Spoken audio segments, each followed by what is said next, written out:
Have you ever had a stranger change your life with a single, unexpected gesture?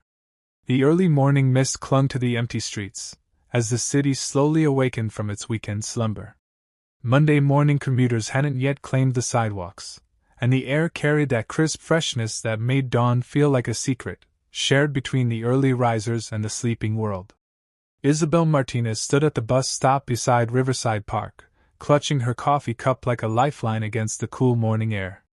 At 26, she had the kind of understated presence that allowed her to blend seamlessly into any crowd. Medium height, shoulder-length brown hair pulled back in a practical ponytail, and clothes chosen for comfort rather than fashion. Her daily routine was as predictable as clockwork: catch the 7:15 bus to downtown, arrive at Morrison & Associates by 8 o'clock, spend 8 hours processing financial data in her windowless cubicle, then reverse the journey home to her studio apartment, where she would eat dinner alone while watching television until it was time to sleep, and repeat the cycle. Isabel had crafted this routine deliberately, choosing predictability over excitement because it felt safer than risking disappointment. Her accounting job wasn't fulfilling, but it paid the bills and required no emotional investment beyond basic competence. As she checked her phone for the bus schedule, the quiet morning was interrupted by the soft hum of bicycle wheels on pavement. A young man pedaled toward her on an old mountain bike that had clearly seen better years. His clothes were simple: worn jeans, a faded sweatshirt, and sneakers repaired with duct tape. The cyclist appeared to be about her age, with dark hair that needed a trim and the kind of lean build that suggested someone who got his exercise from necessity rather than gym memberships. Everything about his appearance marked him as someone struggling financially, probably using the bike because he couldn't afford a car. "Excuse me," he called out as he approached, slowing his bike to a stop near the bus bench. "Do you know what time the next bus comes through here?" Isabel looked up from her phone, struck immediately by the warmth in his brown eyes, despite his obviously modest circumstances. "The 7:15 should be here in about 10 minutes, she replied, noting his polite tone and grateful smile. "Perfect.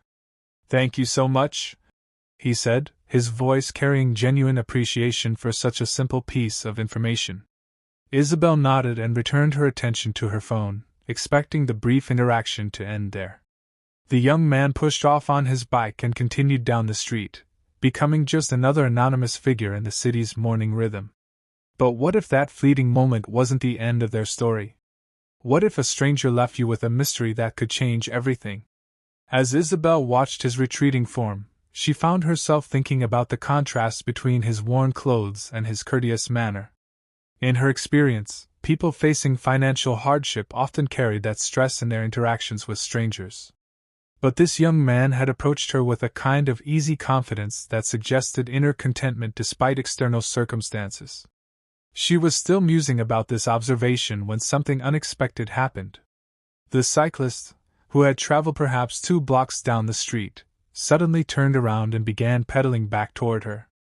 Isabel watched with growing curiosity as he approached the bus stop again, this time reaching into his jacket pocket as he rode. He pulled his bike to a stop directly in front of her, withdrew a small piece of folded paper, and extended it toward her without saying a word. "For you," he said simply, his expression serious but kind. Before Isabel could ask any questions or even fully process what was happening, the young man had already pushed off again, pedaling away with the same unhurried pace he had maintained throughout their brief encounter. Isabel stared at the folded paper in her hand, completely bewildered by this unexpected development. The paper was ordinary, just a sheet that looked like it had been torn from a notebook. But something about the deliberate way it had been folded suggested that whatever was written inside had been carefully considered. She looked up to see if the cyclist might turn around again, or provide some explanation for his unusual behavior.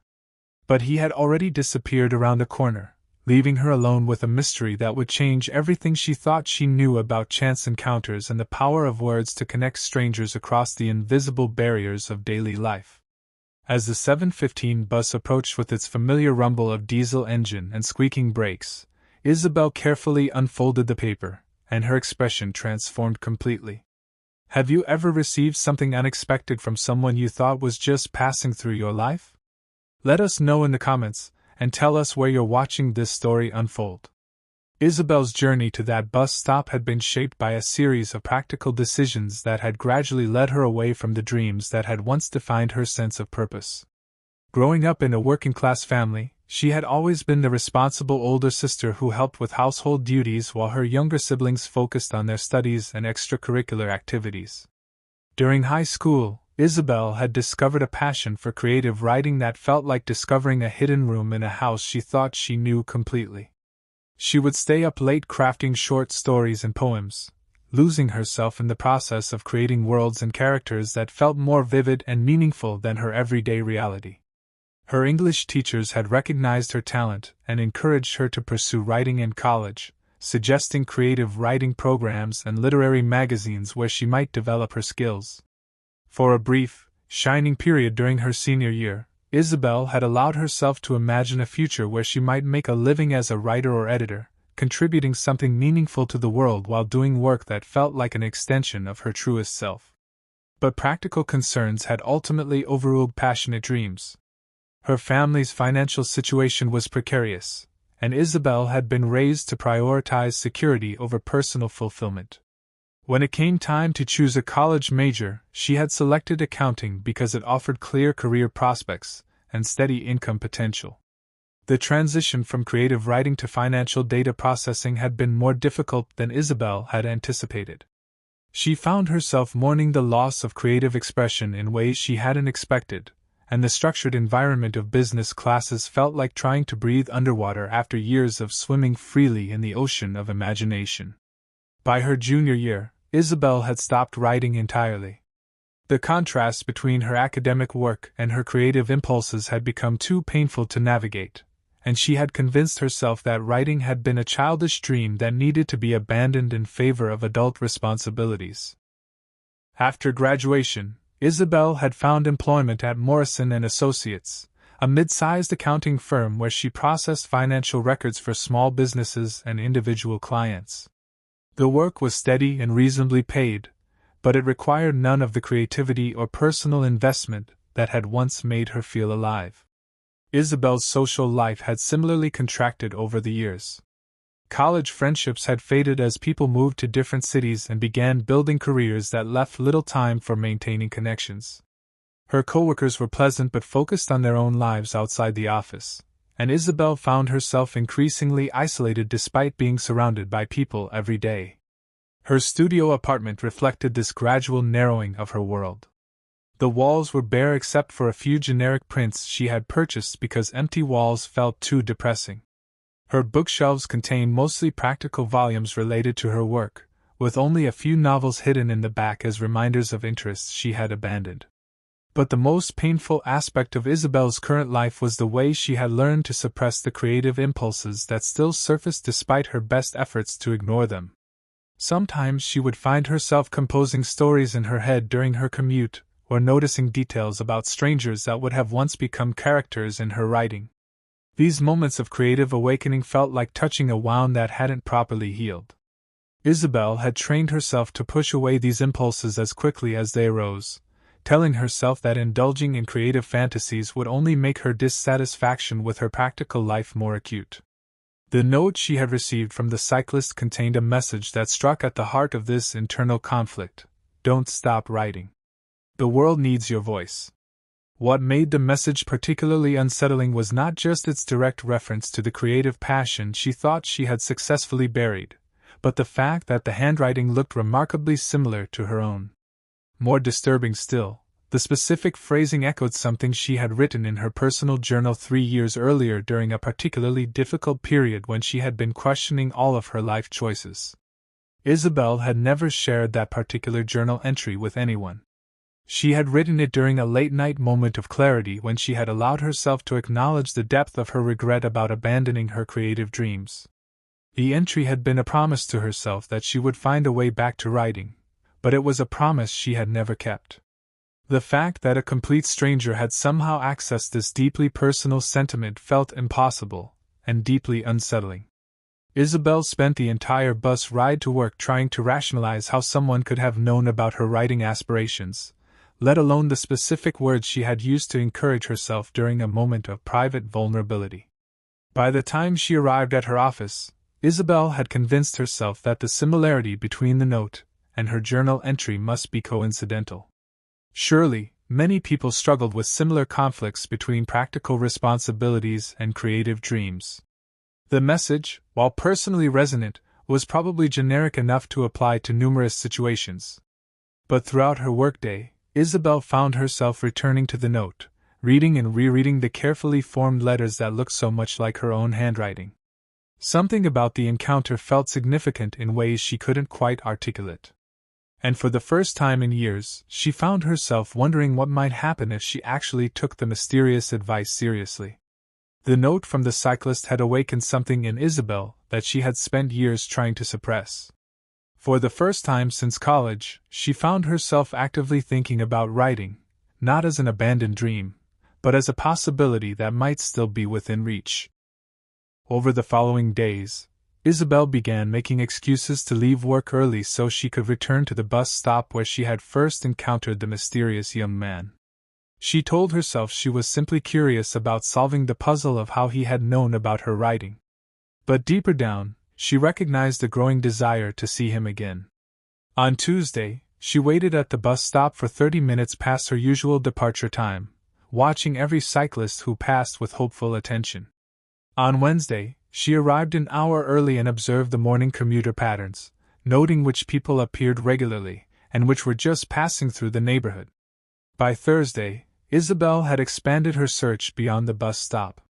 During her lunch break, she walked through Riverside Park, studying the faces of joggers, dog walkers, and people reading on benches. She had no clear plan for what she would say if she encountered the cyclist again, but she felt compelled to seek him out. It was on Friday afternoon that Isabel's persistence paid off in an unexpected way. While walking past the public library on her way home from work, she noticed a small crowd gathered around someone kneeling beside an overturned bicycle on the sidewalk. The bicycle's owner was an elderly man who appeared to be struggling with a mechanical problem that had left him stranded. Kneeling beside him, patiently examining the bike's chain and offering quiet suggestions, was the young man from the bus stop. Isabel positioned herself across the street, close enough to observe but far enough away to avoid being noticed. She watched as the cyclist, who she could now see more clearly in the afternoon light, worked with careful attention to help the older man resolve his transportation problem. What struck Isabel most was the quality of attention the young man brought to the small act of service. He wasn't rushing through the repair as a perfunctory good deed, but was genuinely engaged with both the mechanical challenge and the elderly man's concerns about getting home before dark. After about 15 minutes, the bicycle was rolling smoothly again. Isabel watched the elderly man thank his helper profusely and saw the young cyclist smile and wave away the gratitude as if helping strangers was simply a normal part of his daily routine. As the elderly man rode away, the cyclist gathered his own bike and headed toward the library entrance. Isabel waited a few moments, then followed him inside, her heart racing with nervousness about what she might discover. The library's main floor was busy with after-school students and adults using the computers. But Isabel spotted her target heading toward a staircase that led to the building's lower level. She followed at a distance, trying to appear casual while tracking his movements. Downstairs, she discovered a community meeting room where a hand-lettered sign announced, "Creative Writing Workshop for Young People. Fridays, 4 to 6 p.m. Through the partially open door, Isabel could see the cyclists from the bus stop arranging chairs in a circle while several teenagers found seats and pulled out notebooks. Isabel positioned herself where she could observe without being obvious. And over the next few minutes she watched the young man facilitate what appeared to be a supportive and engaging writing workshop for adolescents who might not have access to such programs elsewhere.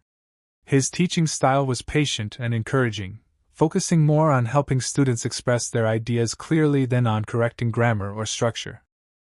Isabel found herself impressed by his ability to draw out shy participants while managing the energy of more extroverted group members. During a break in the session, Isabel overheard one of the students call him Noah and thank him for helping with a college application essay. This was the first concrete information she had learned about the mysterious cyclist. and having a name made him feel more like a real person rather than just an enigmatic figure from her morning commute. As the workshop concluded and students began packing up their materials, Isabel faced a decision about whether to approach Noah directly or continue her indirect investigation. She was still debating when Noah emerged from the meeting room and noticed her standing in the hallway. Their eyes met across the library corridor, and Isabel saw recognition flicker in his expression. But instead of seeming surprised or concerned about being followed, Noah simply smiled with the same warmth he had shown during their brief encounter at the bus stop. Rather than approaching her immediately, Noah walked to the library's information desk and spoke briefly with the librarian on duty. Isabel watched as he wrote something on a piece of paper, which he then handed to the librarian with what appeared to be specific instructions. A few minutes later, the librarian approached Isabel and handed her a folded note. Different paper than the first message, but folded with the same careful attention to presentation. Isabel accepted the note with trembling hands, understanding that whatever was written inside would provide the answers she had been seeking. Though she wasn't entirely sure she was prepared for what those answers might reveal about the connection between her abandoned dreams and this stranger who seemed to understand her better than she understood herself. Isabel unfolded the second note with hands that trembled slightly from anticipation and nervousness. The handwriting was the same careful script she had seen in the first message, but this time the content was more substantial and far more revealing than she could have anticipated. The note contained an address for a small cafe called the Paper Cup and a time, Saturday, 2 p.m., along with a message that made Isabel's breath catch in her throat. Bring your questions about the forum posts from 3 years ago. I think we should talk. Isabel stared at the words, her mind racing to process their implications. A forum post from 3 years ago could only refer to her brief experiment with sharing creative writing online during one of her loneliest periods after college. She had discovered an anonymous creative writing forum where people posted short stories, poems, and personal essays under pseudonyms. For about 6 months, Isabel had regularly contributed pieces under the username Midnight Scribe, finding solace in the community of writers who understood the compulsion to create even when it felt impractical or self-indulgent. During that period, Isabel had posted a particularly personal piece about the conflict between practical responsibilities and creative dreams. It had been more autobiographical essay than fiction, describing her struggle with abandoning writing and her fear that she had chosen security over authenticity. The response to that post had been overwhelmingly supportive, with numerous comments from other writers who had faced similar crossroads. But one response had stood out for its depth of understanding and the way it had seemed to speak directly to her specific situation rather than offering generic encouragement. That commenter had used the handle Bicycle Poet and had written about his own experience with feeling saved by someone else's creative work during a period of personal crisis. He had mentioned that reading her essay had helped him understand that creative expression was a form of service to others, not just self-indulgence. As Isabel recalled that exchange, she began to understand the connection between Noah and her online writing. The timing aligned perfectly with her forum participation, and Bicycle Poet would certainly be an appropriate username for someone who taught writing workshops while commuting by bicycle. Saturday afternoon found Isabel approaching the Paper Cup with a mixture of excitement and apprehension that reminded her of first-date nerves. She had spent considerable time choosing an outfit that would seem casual but not careless and had rehearsed various opening conversation topics while simultaneously trying to prepare herself for any revelations that might emerge from their meeting. The cafe was exactly the kind of place Isabel might have chosen for such a meeting, small, unpretentious, with mismatched furniture and local artwork on the walls. She spotted Noah immediately, sitting at a corner table with 2 cups of coffee already waiting. I wasn't sure what you like to drink, Noah said as Isabel approached. So I got you something mild. I hope that's okay. It's perfect, Isabel replied, settling into the chair across from him, and noting that he looked less mysterious in the cafe's warm lighting. He was simply a thoughtful young man with kind eyes and the kind of presence that made people feel heard rather than judged. I suppose you have some questions, Noah said with a slight smile that acknowledged the unusual circumstances of their acquaintance. Isabel pulled a printed page from her bag, a copy of her old forum post that she had located in her archive files the night before. "This is what I wrote 3 years ago," she said, placing the paper between them on the table. "And you were bicycle poet, weren't you?" Noah nodded, his expression growing more serious. "I was in a very dark place when I found your essay. I had been contemplating some really destructive decisions, and reading about your struggle with choosing practical safety over creative authenticity made me realize that I wasn't alone in feeling lost." He paused, taking a sip of his coffee before continuing. "Your writing helped me understand that the conflict between survival and meaning wasn't a personal failing. It was a challenge that thoughtful people face when they care about both security and purpose." Isabel felt her chest tighten with emotion as she processed Noah's words. "But how did you know it was me? I never used my real name or any identifying information." Noah reached into his jacket and withdrew a tablet, opening it to show Isabel her old forum profile. "You mentioned living near Riverside Park, working downtown, and taking the bus every morning. When I saw you at that exact bus stop, reading while you waited, with the same kind of thoughtful observation that came through in your writing, I recognized something familiar." He scrolled to show her some of her old forum posts, and Isabel was struck by how the themes and concerns in her writing had remained consistent, even as she had tried to abandon creative expression entirely. "I've been working up the courage to approach you for weeks," Noah admitted. "I wanted to thank you for probably saving my life, but I also wanted to tell you that you shouldn't give up on writing. Your voice matters more than you realize." Isabel looked at this young man who had taken such care to reconnect with someone whose words had touched him during a difficult time. And she realized that their meeting represented something much more significant than coincidence, or even determined searching. The conversation that followed in the paper cup revealed layers of connection between Isabel and Noah that neither of them had fully understood until they could speak face to face about their shared experience with creative expression as a form of mutual rescue. Noah explained that 3 years earlier, he had been struggling with depression following the death of his younger sister in a car accident.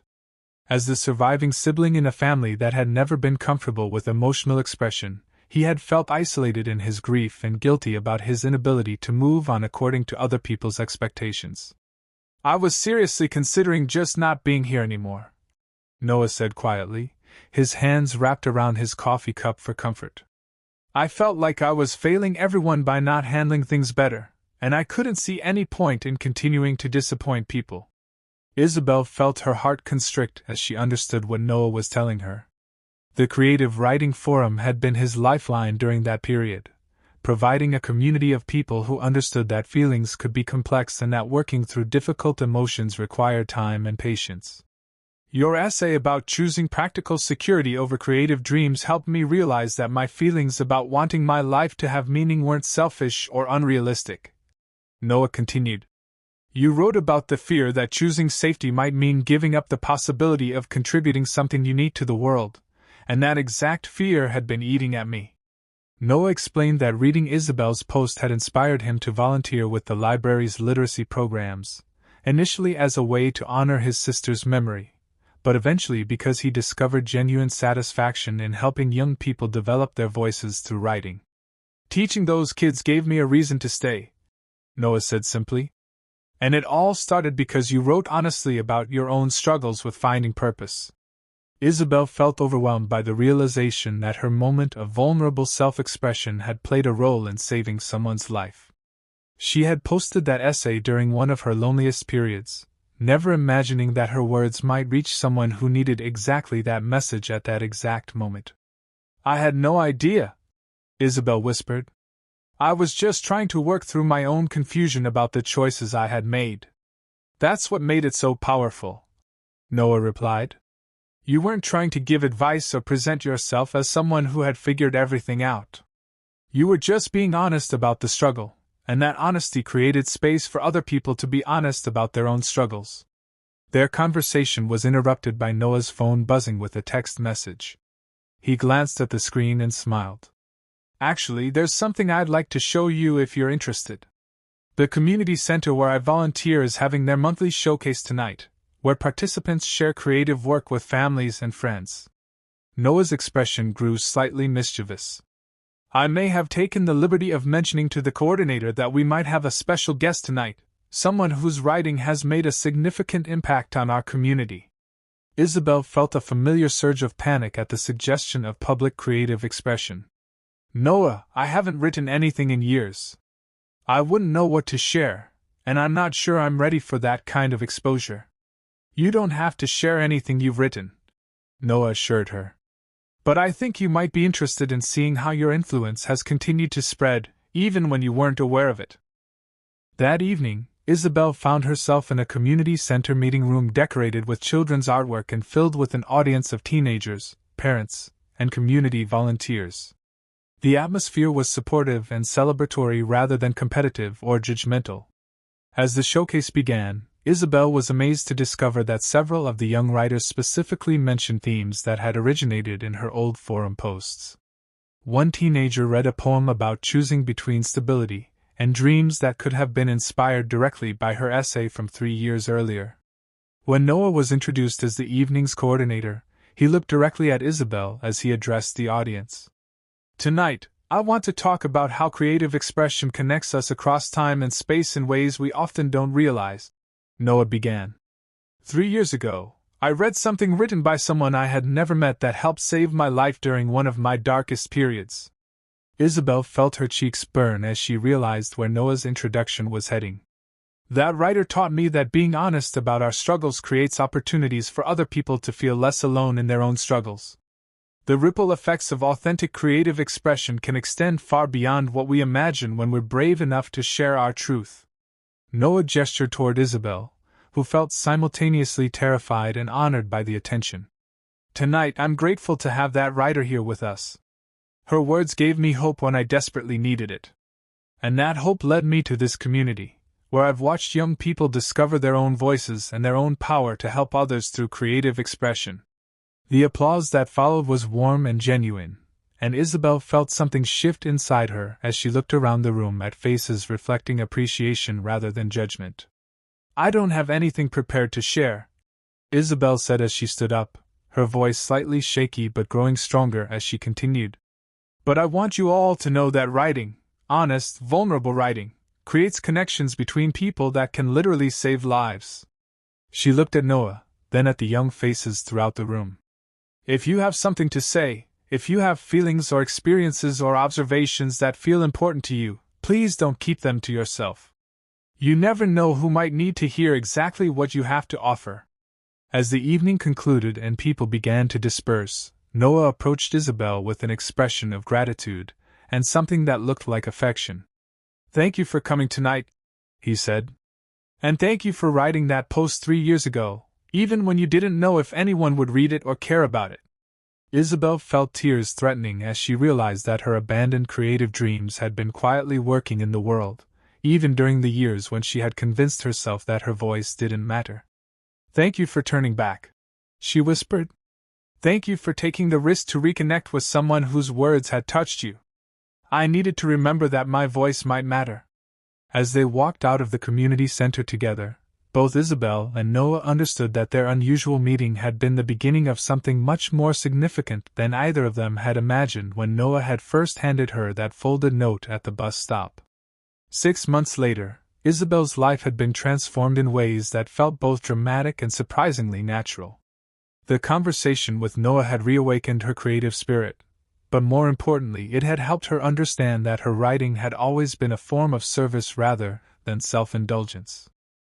Isabel had started writing again tentatively, beginning with journal entries and short pieces that helped her process her own experiences. But encouraged by Noah's belief in her voice and inspired by the young writers at the community center, she had gradually begun sharing her work more publicly. Her first published piece was a personal essay about the intersection of practical responsibilities and creative dreams, an expanded and more mature version of the forum post that had inadvertently saved Noah's life years earlier. The essay appeared in an online magazine that focused on work-life balance issues, and the response from readers had been overwhelming. Messages poured in from people who recognized their own struggles in Isabel's honest exploration of choosing between security and authenticity. Several readers mentioned that her essay had helped them find courage to pursue creative projects they had abandoned, while others shared their own stories about the difficulty of maintaining creative identity while managing adult responsibilities. This positive response had led to additional writing opportunities, and Isabel had gradually built a small but dedicated readership for her essays about creativity, purpose, and the courage required to live authentically. On this particular afternoon, Isabel sat at the same bus stop where she had first encountered Noah. But this time, she wasn't waiting for transportation. Instead, she was holding advanced copies of her newly published collection of essays titled Letters to My Former Self. The dedication page read, "For the person who pedaled through morning mist to remind me that the world needs my voice. Thank you for believing in me before I believed in myself." Noah arrived precisely on time, dismounting from his bicycle with the same unhurried grace that had characterized their first meeting. But now Isabel could see that his apparent simplicity concealed depths of wisdom and compassion that had developed through his own journey from despair to purposeful service. "So, this is really happening," Noah said, accepting one of the advanced copies and running his fingers reverently over the cover design. "It's really happening," Isabel confirmed, still slightly amazed by the trajectory that had led from that first mysterious note to this moment of celebrating her return to creative expression. They sat together on the bench where Isabel had once waited alone for buses that would carry her to work she found unsatisfying. And now she reflected on how completely her understanding of purpose and possibility had evolved. "I keep thinking about that morning when you turned back," Isabel said, watching commuters pass by on their own journeys to destinations unknown. "What made you decide to take that risk?" Noah considered the question seriously, as he seemed to approach most things. "I had been carrying around the gratitude for your writing for so long, and seeing you at that bus stop felt like the universe providing an opportunity to complete a circle. I thought if I didn't take the chance to thank you, I might regret it forever." He paused, then added with a smile, "Plus, I figured if you really were the person whose writing had saved my life, you would understand that sometimes the most important messages come from unexpected sources." Isabel laughed, recognizing the truth in his observation. The book in her hands represented not just her return to creative expression, but her acceptance of the responsibility that came with having a voice that could reach other people during their moments of doubt or despair. "What if you hadn't turned back that day?" Isabel asked, voicing a question that had occurred to her many times over the past months. Noah's smile widened as he considered the alternate timeline she was imagining. "Then you might not have written this book, and hundreds of other people might not have found the courage to pursue their own dreams or work through their own struggles with authenticity and purpose." As they prepared to leave the bus stop together this time, heading toward a future that honored both practical responsibilities and creative expression, Isabel understood that their story was ultimately about the ripple effects of choosing vulnerability over safety, and the unexpected ways that authentic expression could create connections across the apparent randomness of daily life. Who in your life reminds you to believe in yourself? Share their story with them. And remember to subscribe to DJ Stories for more journeys of courage, creativity, and the beautiful ways people find each other.